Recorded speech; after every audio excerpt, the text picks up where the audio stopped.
Hello, Ines. Thank you very much for submitting your work today. Again, as usual, very well presented. So, going through this, three impressions you got. Trenches were cruel. Not sure what you mean by cruel. Who was cruel there? Are you referring to the officers that put the soldiers in those positions? Are you just using cruel in a very general sense? We'd be looking for slightly more precise adjectives in this situation. Unhygienic, that's excellent, and obviously a very high death toll. One thing I would just counsel you on there is your spelling of unhygienic. Small thing, but it's here. You can see Gienic, okay,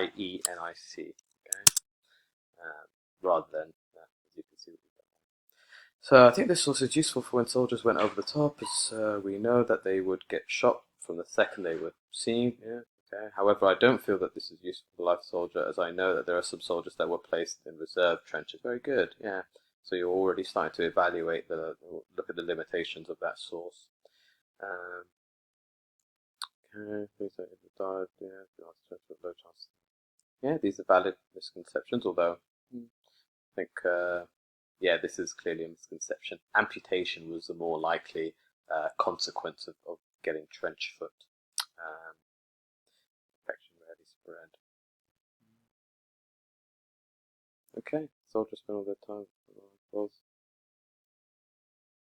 we generate? Okay, I'll just probably put things that Reg Wilkes are saying in inverted commas, just so that you know these are direct quotes that you've used to challenge some of the statements that I put in the table that you were using. And I'd probably write only thing soldiers did when they were, yeah, okay, false. You had a lovely week of sport. Very good. So what I'd like you to do, or what you can do to extend yourself, is just to write down a couple of things that you've learnt about life in the trenches and the extent to which that you, as someone who's studied history, been interested in history, has actually absorbed quite a lot of misconceptions through the media. Okay, but other than that, well done. Keep up the good work.